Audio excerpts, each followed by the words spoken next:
આરોગ્ય જગત.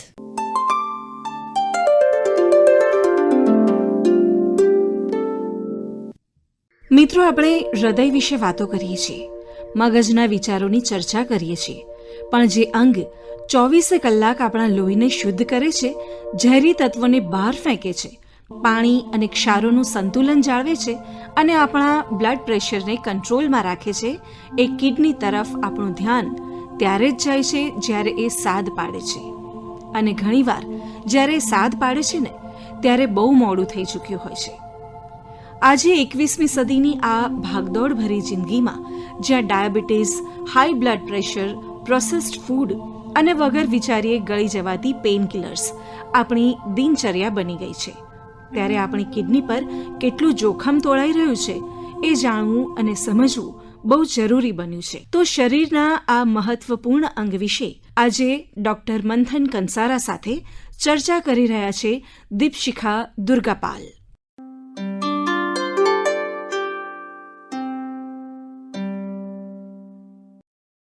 नमस्कार दोस्तों, आज हम बात करेंगे हमारे शरीर के एक बहुत महत्वपूर्ण अंग गुर्दा यानी किडनी के बारे में.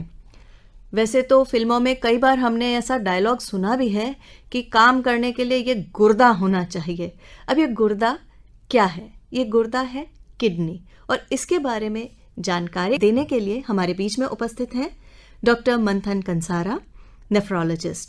जाने माने किडनी विशेषज्ञ हैं आप. स्वागत है आपका सर. श्रोता मित्रों नमस्ते. तो सर, सबसे पहले आप ये बताएं कि किडनी यानी गुर्दे की हमारे जीवन में क्या भूमिका होती है?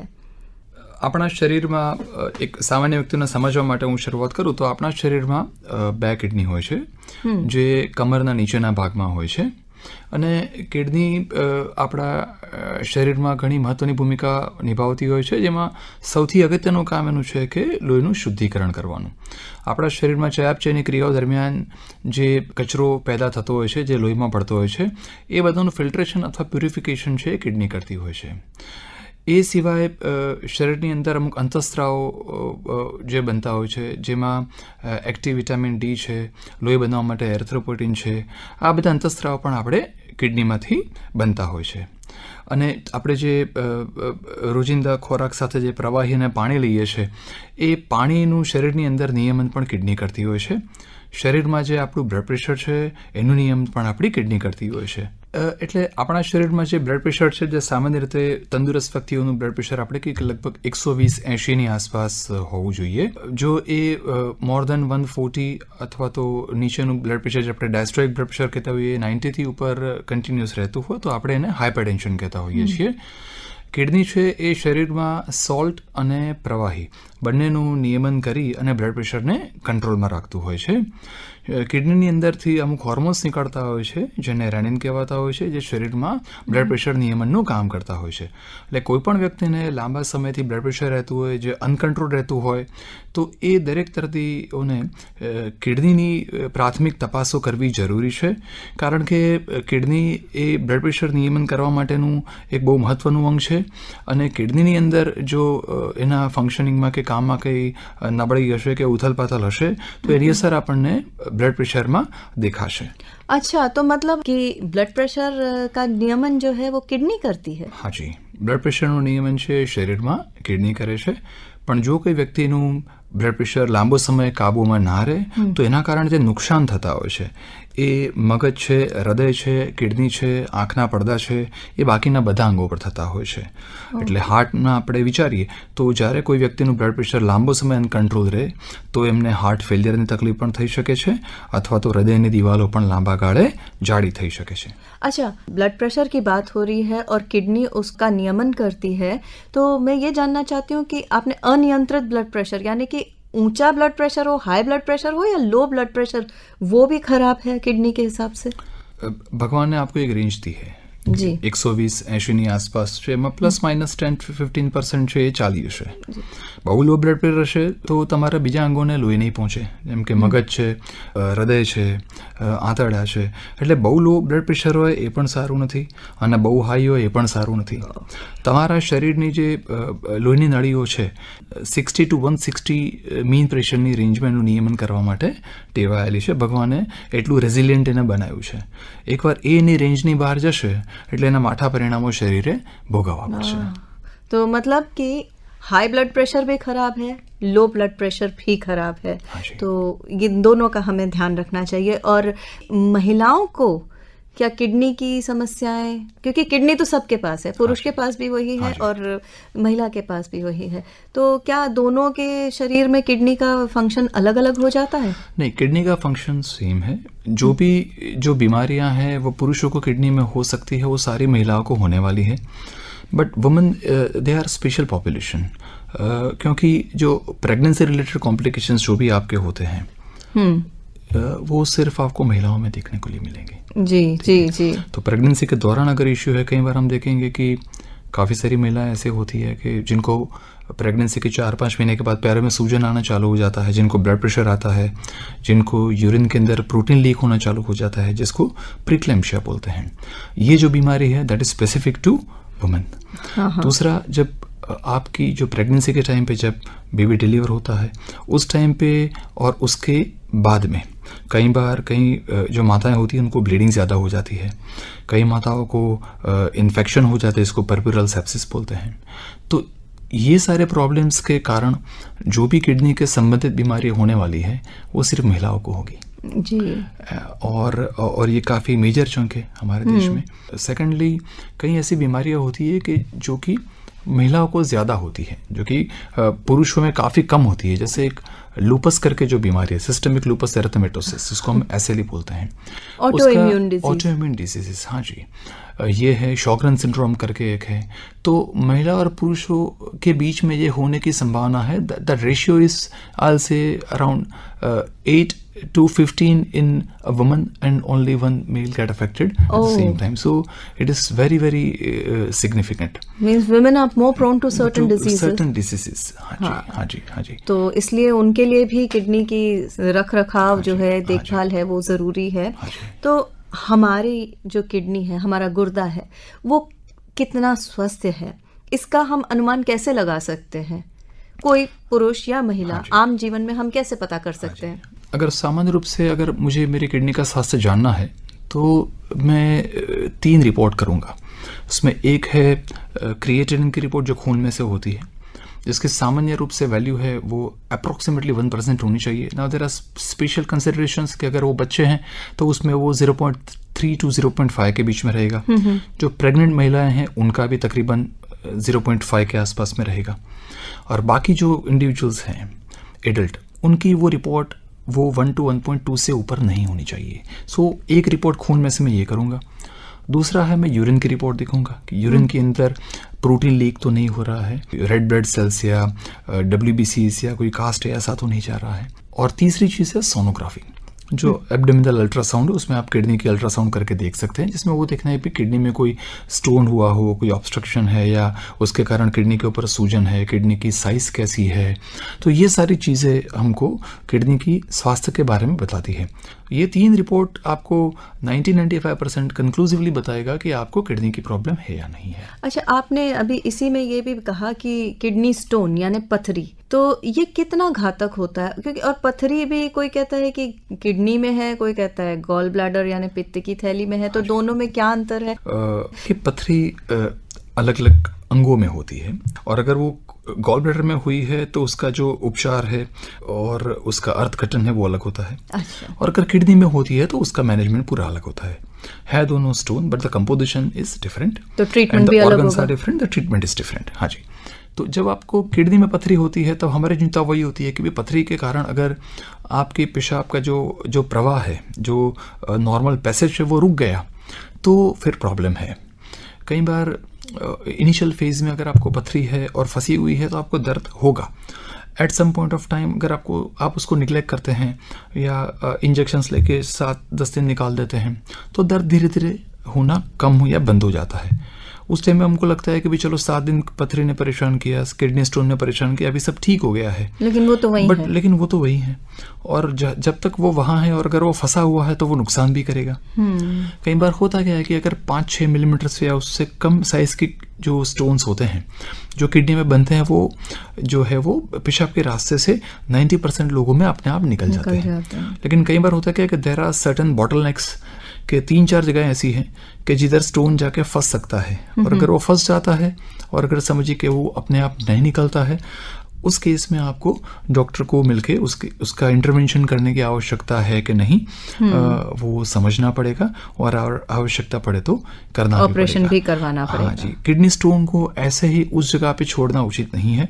It is one of the leading cause for kidney failure, कि अगर उसको अनअटेंडेड छोड़ दिया तो वो अल्टीमेटली लॉन्ग टर्म में आपकी किडनी को नुकसान करेगा। ये सारी चीज़ें घंटों में या दिनों में नहीं होती है, it takes weeks, months and year. पर क्या कारण होता होगा कि किडनी में स्टोन होता है?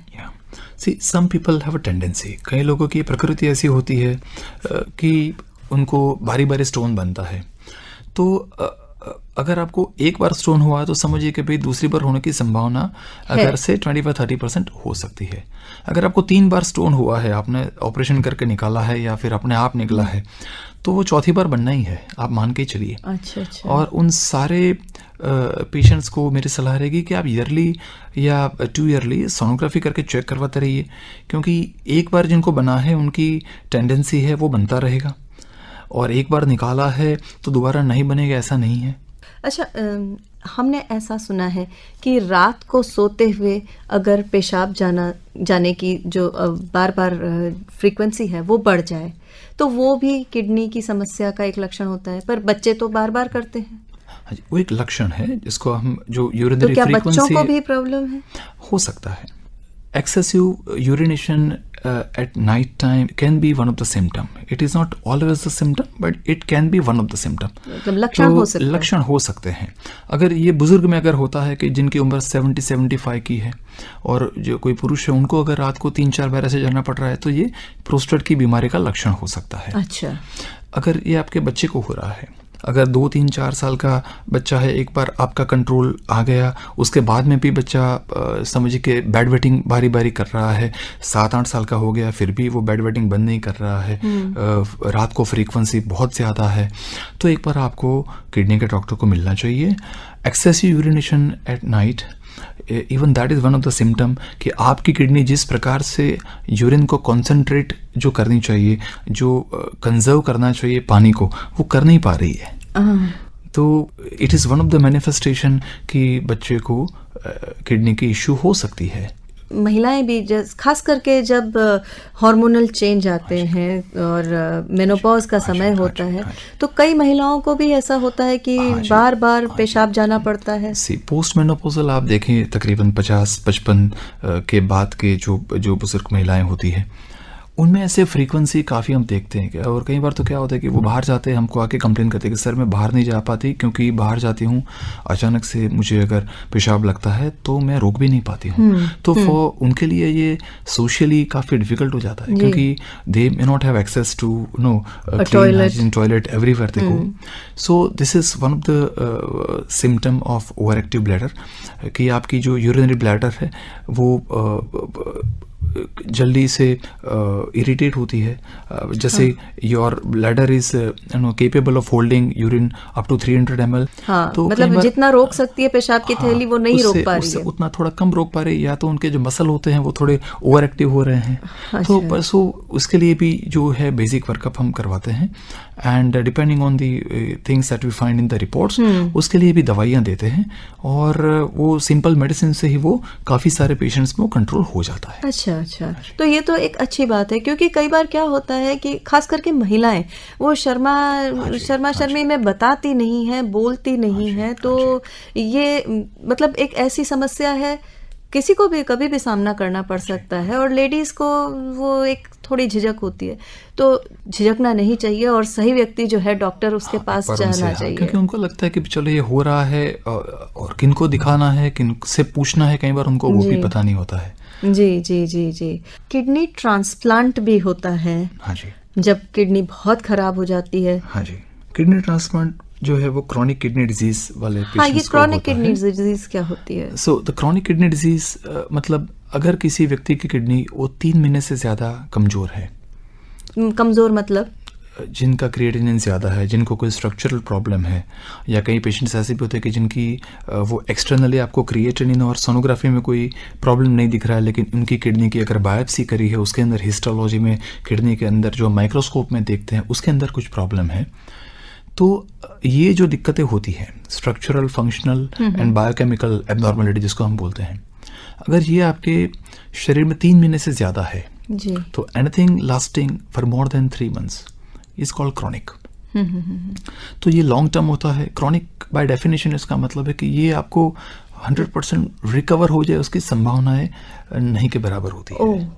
सो अगर मुझे क्रॉनिक किडनी डिजीज है तो वो प्रॉब्लम मेरे साथ हमेशा रहने वाला है, वो मुझे समझना पड़ेगा। अच्छा। पीरियोडिकली उसके लिए मुझे रिपोर्ट्स करवाने पड़ेंगे, क्योंकि most of the chronic problems वो जो है वो इवेंचुअली धीरे धीरे बढ़ते हैं, आगे जाते हैं। हाँ, उम्र के साथ भी असर होता है। So it is not a mere wear and tear, but अगर आपको क्रॉनिक प्रॉब्लम है, अगर आपको CKD है, क्रॉनिक किडनी डिजीज है, और आज की अगर आपकी किडनी की रिपोर्ट जो है वो आप आने वाले समय में जैसे पीरियोडिकली रिपोर्ट करेंगे तो वो रिपोर्ट और कमज़ोर पड़ेगी, आपकी किडनी का काम और कमज़ोर पड़ेगा। And that is the reason सारे CKD जो पेशेंट्स जो होते हैं, मरीज होते हैं क्रॉनिक किडनी डिजीज़ के, उनको किडनी के स्पेशलिस्ट को एटलीस्ट 3 to 4 मंथली एक बार दिखाना मतलब चाहिए, नियमित चेकअप करवाना चाहिए। हाँ जी। और आपने जैसा बताया कि जो CKD के पेशेंट होते हैं और जब वो बिल्कुल नियंत्रण में नहीं रहती तो ट्रांसप्लांट की भी नौबत आती है। हाँ जी, तो जब आपकी किडनी फंक्शन है वो बिलो 10% या 15% चली दोनों जाती है। का? हाँ जी, दोनों किडनी का साथ में, जिसको हम एस्टिमेटेड GFR जिसको हम बोलते हैं, and it is a calculated thing from your serum creatinine value. तो रफली इट कॉरस्पॉन्ड्स के भी आप क्रिएटिनिन की रिपोर्ट जब 7-7.5 के ऊपर जाएं, that extrapolates in the collective kidney function for both the kidneys of say below 10%, this for the sake of rough understanding. और अगर आपको साथ में किडनी की कमजोरी के लक्षण काफ़ी बढ़ रहे हैं, ठीक है, जैसे कि आपका वजन कम होता जा रहा है, भूख नहीं लग रही है, आपको चलने पे सांस फूलना चालू हुआ है, दवाई लेने के बावजूद भी आपके शरीर से सूजन नहीं जा रही है, आपके शरीर के अंदर जो ज्ञान तंतु चेताएं होती है, नर्व्स होती है, उनमें इरिवर्सिबल डैमेज काफ़ी चालू हुआ है, या हार्ट के ऊपर इम्पैक्ट आना चालू हुआ है। तो ये सारे पैरामीटर्स होते हैं जो कि डॉक्टर्स डिसाइड करते हैं कि भाई कब किस पेशेंट को ये रीनल रिप्लेसमेंट की ज़रूरत है। Renal replacement includes your dialysis as well as your kidney transplantation. So आपकी किडनी का फंक्शन को सब्सटीट्यूट करने का या रिप्लेस करने का समय कब आने वाला है, वो आपके जो नेफ्रोलॉजिस्ट होते हैं वो आपको based on your blood reports and your symptoms, ये दोनों को साथ में रख के वो करते हैं। क्योंकि कई बार हमारे पास पेशेंट आते हैं, वो हमको बोलते हैं कि सर आप मुझे 7-8 रिपोर्ट के साथ में डायलिसिस करने की एडवाइस दे रहे हैं, लेकिन जो मेरे ही पड़ोसी थे उनको 10 रिपोर्ट तक डॉक्टर ने कुछ नहीं किया था। हाँ, so you can not compare Apple and oranges. Exactly. अगर आपकी जो प्रॉब्लम है, आपकी बीमारी है, वो अलग है, दूसरों की अलग है। जो किडनी का स्पेशलिस्ट है वो सिर्फ क्रिएटिनिन की एब्सोल्यूट वैल्यू के ऊपर से निर्णय नहीं लेते हैं। वो बहुत सारी चीजें होती हैं जिनको देखना पड़ता है, जिनको साथ में रखना पड़ता है जी। और फिर उसके बाद में आपको बताएंगे कि आपके लिए सही ट्रीटमेंट ऑप्शन क्या है। और अगर किसी को ट्रांसप्लांट की आवश्यकता पड़ती ही है और ट्रांसप्लांट होता भी है, तो उसके बाद सामान्य जीवन पर लौटने में कितना समय लगता है, कब तक और क्या क्या कर सकते हैं? See, transplant is the best treatment modality कि जिनकी किडनी समुचित 10% से कम काम कर रही है, जिनको रीनल रिप्लेसमेंट थेरापी की ज़रूरत है, उनके लिए transplant is the best option. एक बार आप ट्रांसप्लांट करवाते हैं, मे बी आफ्टर 2 months और 2.5 months आपकी जो रेगुलर लाइफ जो प्री ट्रांसप्लांट थी वो सारे रिज्यूम कर सकते हैं। अच्छा। Usually we keep those patients के जिनका ट्रांसप्लांट हुआ है, उनको शुरुआत 10 दिन हम आइसोलेशन में रखते हैं, ICU में, जिधर इनका जो कांटेक्ट जो दूसरे लोगों के साथ है वो मिनिमम होता है। और उसके बाद में भी घर जाने के बाद में भी हम उनको बताते हैं कि भी आप एटलीस्ट आप 1 महीना ज़्यादा लोगों से बहुत ज़्यादा इंटरेक्शन मत करिए, गिरदी वाली जगहों पर मत जाइए, because that is a time Infection बढ़ने कि की। आपके इन्फेक्शन होने के चांसेस जो है शुरुआत के जो 4 से 8 हफ्ते उसमें सबसे मैक्सिमम होते हैं। हाँ। क्योंकि आपको दवाइयाँ हमने दी है नई किडनी को आपके शरीर के साथ में एडजस्ट करने के लिए, उसका जो जोर होता है वो शुरुआत में सबसे ज्यादा होता है, तो आपकी इम्यूनिटी है वो काफी डाउन होती नीचे है। है। तो इसके लिए डॉक्टर्स आपको बताएंगे कि आप जितना कम इंटरेक्शन दूसरों से रखें, या भीड़ वाली जगहों पे न जाए, खाने पीने में थोड़ा परहेज रखें, घर का खाना खाएं, गर्म खाना खाएं, पानी उबाल के या साफ या प्यूरिफायर का ही पिए। तो ये जो है आपको शुरुआत में ये चीजें ज्यादा ध्यान रखनी है, बाद में भी ध्यान तो रखना ही है। हाँ। क्योंकि एक बार आपने ट्रांसप्लांट किया, आपको दवाइयाँ हमेशा के लिए लेनी तो पड़ेगी, जिंदगी भर लेनी है। हाँ जी। लेकिन आपका डायलिसिस जो है वो नहीं करना पड़ेगा, which is a good part. खैर, वैसे ना हो ऐसा कि कभी किसी को ट्रांसप्लांट की नौबत आए, लेकिन हम अपने तय क्या कर सकते हैं कि हमारी किडनी जो है वो सुरक्षित रहे। एक आम आदमी जैसे कि मैं हूँ, और मैं तो एक महिला हूँ, हाँ जी। मैं क्या कर सकती हूँ? देखिए, अगर मुझे मेरी किडनी स्वस्थ रखनी है तो पहले वो समझना है कि भाई किडनी अब बिगड़ती कैसे किससे है। जी। ठीक है, तो जो सबसे कॉमन कारण होते हैं हमारी किडनी या कमजोर पड़ने के, वो हमारे देश में एक डायबिटीज है, ब्लड प्रेशर है, किडनी स्टोन्स हैं, ओहो। और पेन किलर की दवाइयों का गलत इस्तेमाल है। हाँ। ठीक है, तो आप ये चीज का ध्यान रखें कि आपकी शुगर कंट्रोल है। आपकी डायबिटीज के लिए जो भी डॉक्टर को आप रेगुलर दिखाते हैं, उनकी सलाह के अनुसार इंसुलिन और दवाइयों के डोज में एडजस्टमेंट करके आपका शुगर जो है वो प्रिस्क्राइब रेंज में रखें। आपका बीपी जो है वो कंट्रोल में रहे। पेन किलर की दवाई गलती से भी न ले। सर दर्द हो गया, घुटना दुखा, कमर दुखी, बात पे जो ले लेते हाँ हैं। जी, और डॉक्टर कई बार उनको देते हैं 5 दिन के लिए। उनका इंटेंशन वो होता है कि मैं 3 से 5 दिन के लिए शॉर्ट टर्म अगर कोर्स दे के देखता हूँ, अगर ठीक नहीं हो तो आगे रिपोर्ट्स देखेंगे। करके देखेंगे। लेकिन कई बार होता क्या है कि पेशेंट दोबारा दिखाने किसी कारणवश नहीं जा पाते, उनको आलस लगता है में कि दवाई तो हमने डॉक्टर साहब ने लिखी है, दोबारा हुआ तो दोबारा वही ले लेंगे। और अनफॉर्चुनेटली ये सारी दवाइयाँ ओवर द काउंटर बहुत इजीली अवेलेबल है, जी। क्योंकि जो दे रहा है उसको पता नहीं है कि आपको क्या प्रॉब्लम है, समस्या आप कब से ले रहे हैं, आपको सच में कितने समय के लिए बोला गया था। तो वो जितना उसका इस्तेमाल आप कम करेंगे जी। उतना अच्छा है। अच्छा, एक चीज और मैं जानना चाहती थी कि वैसे हमारे पूर्वजों ने कहा, हमारे बुजुर्ग हमेशा से कहते रहे कि समय पर सोइए, समय पर उठिए, जिसको डॉक्टर्स कहते हैं सर्केडियन रिदम बना के रखिए, कि सूर्यास्त के साथ मतलब आपकी जो नींद है वो होनी जो चाहिए। लाइफस्टाइल है हाँ, वो प्रकृति के साथ तालमेल बना करते के रखना है। जो देर रात तक जागते हैं, जैसे खास करके युवा पीढ़ी, कोल्ड ड्रिंक्स वगैरह, कैफिनेटेड ड्रिंक्स बहुत लेते हैं, तो मैडम, क्या इन सब का किडनी पर असर होता है? Madam, not only in the kidneys, it takes toll in their body. अगर आप ये सब करते हैं तो it is not organ specific. ये जो हम बोलते हैं कि भाई हेल्दी खाना खाइए, घी तेल है वो कम लीजिए, सॉल्ट का इस्तेमाल आप कम करिए, एटलीस्ट आप दिन में 30 से 40 मिनट कुछ ना फिजिकल एक्टिविटी करिए। It can be walking, running, cycling, आपको जो अच्छा लगे वो करिए। तो take 6 to 8 hours of sleep. तो ये सब है, it is good for your overall wellbeing. मानिए आपके एक अंग को फायदा नहीं करने वाले, ये सबको फायदा करने वाला है। तो ये जो हमने बताया कि भी आप शुगर कंट्रोल करें, बीपी कंट्रोल करें, पेन किलर की दवाई ना लें, स्टोन की ट्रीटमेंट उचित समय पे करें, ये सब तो करना ही है। But on top of it healthy lifestyle, adoption, आपकी डाइटरी मॉडिफिकेशंस, ये भी सारा इसका इंटीग्रल पार्ट है जी। हाँ, वैसे ऐसा तो कहते हैं जिनको स्ट्रेस होता है उनका शुगर भी बढ़ जाता है। हाँ जी, हाँ जी, हाँ जी। ये तो डॉक्टर्स कहते ही हैं कि स्ट्रेस मत रखिए तो ब्लड प्रेशर भी नियमित रहेगा, आपकी शुगर भी नियमित रहेगी। बस एक सवाल आपसे कि किडनी स्वस्थ रहे उसके लिए एक आम आदमी, आपने काफ़ी सारी चीज़ें बताई, पर कुछ एक्सरसाइज वगैरह है या कुछ है, या खान पान में कुछ ध्यान रखना है, वो आप बता खान पान में जैसे हमने आपको बताया कि पानी बहुत पीना है या नहीं पीना है। लिक्विड इंटेक जो है आप तकरीबन 2.5 से 3 लीटर तक का रखें। तो लिक्विड कैसा लिक्विड? अब कोई चाय बहुत सारी पीना शुरू कर दे या कोल्ड ड्रिंक्स बहुत सारे ले ले, कोलाज ले ले। कोल्ड ड्रिंक्स आर एसिडिक, तो यूजुअली आप जितना एसिड बॉडी में डालोगे किडनी का काम उतना बढ़ने वाला है। ओके। वो कैफिनेटेड भी होता है, एरिएटेड होता है, it contains lots and lots of sugar, glucose, तो बच्चों को तो देना ही नहीं चाहिए। ठीक है, तो it is not a healthy drink. हाँ, छाछ पिए अपना, अच्छा है, देसी कोल्ड ड्रिंक छाछ है, हाँ, बहुत अच्छी चीज है। हाँ जी, हाँ जी। छाछ है, नारियल तो पानी आपका है। जो लिक्विड इंटेक जो आपका है वो आप 24 घंटे में अराउंड 2.5 to 3 लीटर के आसपास का रखिए, द डिक्टम इज दैट कि अगर आप पानी ज़्यादा पीते हैं तो यूरिन कॉन्सेंट्रेशन जो है वो उतना ज़्यादा कॉन्सेंट्रेटेड नहीं होता है और उससे आपको स्टोन फॉर्मेशन के चांसेस कम होते हैं। बहुत कम रहते सो स्टोन प्रिवेंशन के लिए उचित मात्रा में पानी पीना ज़रूरी है। You should drink enough water कि जिससे आपका यूरिन तकरीबन 1.5 लीटर के आसपास का आपका बने। अगर इतना होता है तो जो रिकरेंट स्टोन जिनका बनता है उनकी फ्रीक्वेंसी कम करने में इससे मदद मिलती है।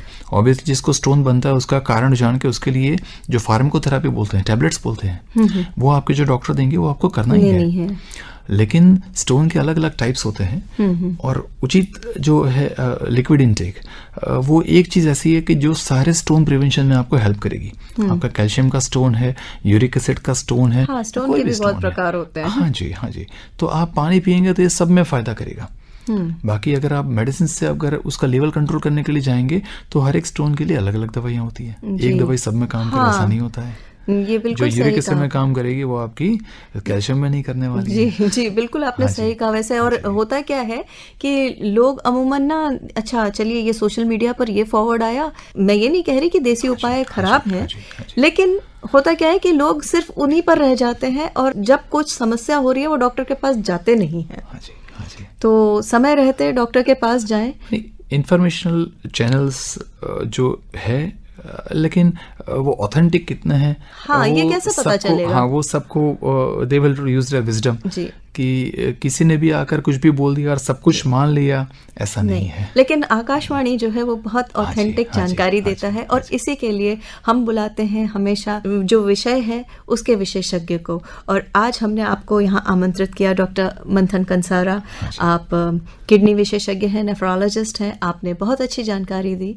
बहुत धन्यवाद आपका। Thank you so much ma'am, thank you.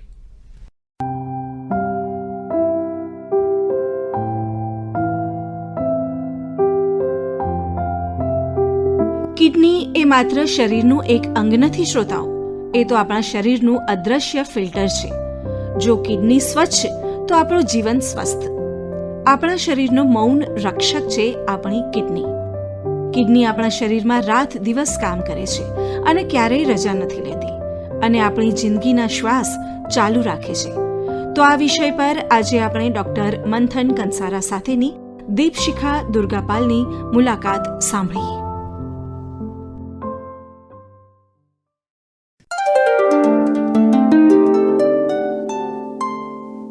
आरोग्य जगत।